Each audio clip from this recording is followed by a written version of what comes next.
자, 윤건영 의원님. 시간 멈춰주시고 우리 이진동 차장님 나와주십시오. 예, 나왔습니다. 예, 차장님 이 자리에서 거짓으로 위증하시며 처벌받는 거 알고 계시죠? 예, 2월 6일 날 김용현 씨가 차장님한테 전화를 한 겁니까? 차장님이 전화를 아까는 분명히 전화를 기억으로는 제가 한 걸로 기억하고 있습니다. 그걸 기억 못 하세요? 그럼 몇 시에 전화를 하셨어요? 저녁이었던 걸로 알고 있습니다. 자, 첫 번째 PPT 띄워주세요. 당시에 김용현이 차장님한테 전화를 했습니다. 정확하게 12월 6일 날 22시 09분에 전화를 한 겁니다. 따라서 김용현이 검찰 출석 설득을 위해서 차장이 전화한 게 위증이에요. 앞단에 이야기하신 게. 아시겠어요? 제 기억으로는 제가 먼저 전화한 거짓말하지 걸로 알고 마세요. 다음 PPT 봐주십시오. 왜 이렇게 하냐면요. 김용현이 전화하기 직전에 차장님에게 문자를 보냅니다. 12월 6일 날 22시 07분에. 제가 문자 내용은 아쉽게도 보지를 못합니다. 못 봤으니까요. 그런데 이 문자를 받고 3분 후에 김용현 씨가 차장님한테 전화를 합니다. 기억 안 나세요? 아니, 그러니까 그 김영현 장관이 저한테 문자를 하고 그러고 나서 전화를 했다는 취지인가요? 네. 문자 한 것도 있는 것 같은데 있는 것 같아요. 전화를 차장님. 제가 전화를 한 다시 걸로 알고 물어볼게요. 김용현 씨가 전화를 한 겁니까? 아니면 차장님이 전화를 하신 거예요? 저는 제 기억으로는 제가 전화한 걸로 알고 있거든요. 검찰에서 확보된 진술하고 영 다릅니다, 차장님. 왜 이렇게 거짓말하세요? 아니, 자, 거짓말한 그리고 게 아니고 잠시만요. 저는 제가 질의하고 있는 중입니다, 차장님. 제 기억으로는 차장님, 제가 질의하고 있는 중입니다. 차장님, 한 걸로만 얘기하는 겁니다, 지금. 위원장님 차장님. 끊어주시고 주의를 좀 주십시오. 사장님, 예, 지금 의원님께서 지금 질의를 하고 계시잖아요. 예. 그러면 그 질의 끝난 다음에 답변하셔야 되지 않겠습니까? 아니, 그 답변할 길을 안 주고 그냥 말씀하시니까 그게 아니니까 지금. 아니, 거짓말이 아니라 자, 제 기억으로만 상해하고 잠깐만요. 진술하는 겁니다. 제가 30초 드리겠습니다. 30초 추가로. 네, 말씀하십시오. 질의하면 되겠습니까? 네. 네. 앞서 차장께서는 수사팀 실무자라고 이야기하셨는데요. 다음 PPT 보십시오. 이창규 검찰 특수부장 수사가 차장이 통화하기 직전에 김용현에게 통화로 검찰 출석을 회유합니다. 이때 김용현이 이창규 부장한테 뭐라고 하냐면 대통령과 통화 후에 하겠다라고 합니다. 그런데 이 시기가 12월 6일 20시 40분부터 21시까지가 이 시기입니다. 제가 지금 시간을 역으로 해서 말씀드리는 겁니다. 예. 차장님, 이창규로부터 이런 내용을 이야기 들은 적이 있습니까? 제가 예, 아니오로 짧게 말씀해 주시면 좋겠습니다. 들은 적이 있냐 없냐입니다. 기억이 잘 안 납니다. 거짓말하고 계십니다. 자, 다음 PPT 봐주십시오. 김선호 차관님께 여쭙겠습니다.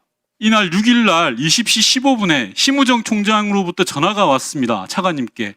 김용현 전 장관 번호를 달라. 맞죠?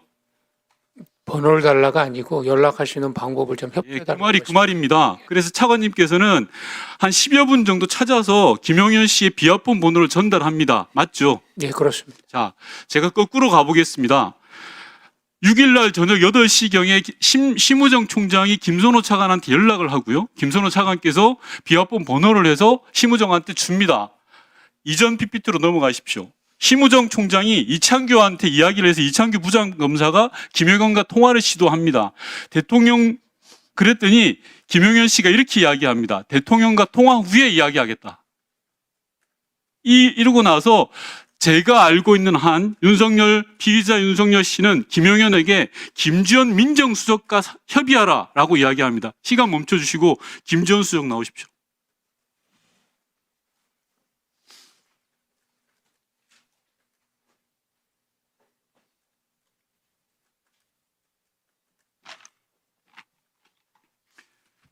예, 지난번 청문회에서 증인은 통화한 적 없다라고 이야기했습니다. 그 진술 그대로입니까? 어떤 통화를 말씀하시는 어떤 통화라뇨? 지난번 청문회에서 이 자리에서 물어본 게 아직 기억 안 나세요? 거예요? 특별한 기억이 없다고 말씀드렸습니다. 특별한 기억, 자, 다시 물을게요. 그럼 그날 대통령 윤석열, 피의자 윤석열 또는 김용현과 통화한 적 있습니까? 없습니까? 김용현 장관하고 그날 통화한 기억이 없습니다. 통화한 적이 있냐고 묻습니다. 아, 그러니까 지금 그때 당시에 자, 그럼 대통령과 통화한 적 있습니까? 예? 대통령과 통화한 적 있습니까? 대통령님하고 통화를 한 일이 있느냐는 그런 말씀은 그러니까 아니 제가 묻잖아요. 어느 시점에 어떻게 12월 6일 날 통화한 적이 있냐고요.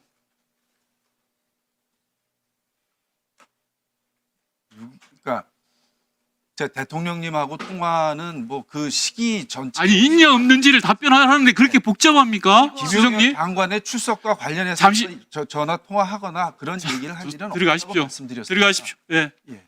증인은 지금 위증을 밥 먹듯이 하고 있습니다. 지난번에도 지난번 이야기하고 완전히 다른 이야기를 지금 하고 들어가세요. 아니, 다른 들어가시고 건 아니고요. 답변 허가 질의는 답변을 하시려면 위원장 허가를 받고 이야기하시고요. 다시 이준동 총장 나오십시오.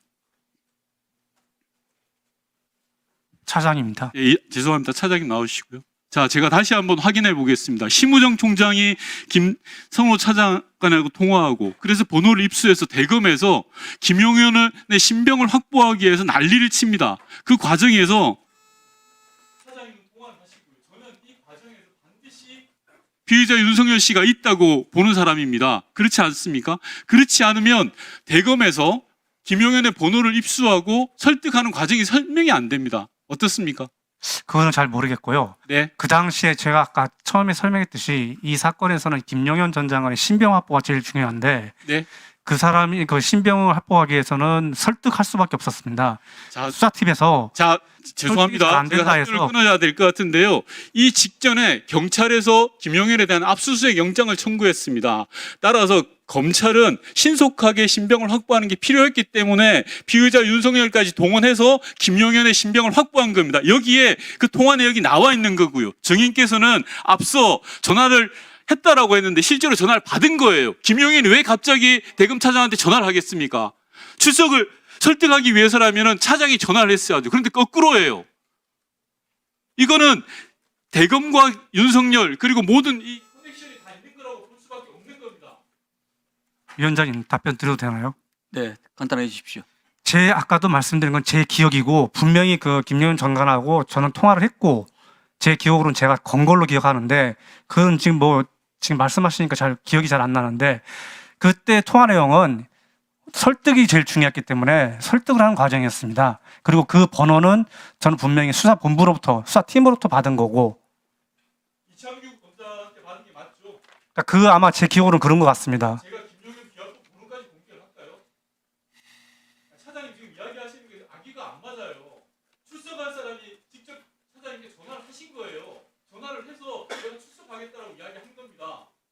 제 기억으로 제가 전화한 걸로 기억하거든요. 차장님은 자, 30분 전에 이미 거짓을 이야기했어요. 전화를 한 거라고 이야기했지만 분명히 전화를 받으신 겁니다. 자 차장님, 제 기억으로 지금 위원장님. 약간 진술이 다르기 때문에 보충 질의 때 또 추가를 질의할 수 있기 때문에 먼저 우리 차장님께서는 좀 생각을 정리할 시간을 가지십시오. 네, 그리고 다음 예, 추가로 알겠습니다. 답변해 주시기 바랍니다.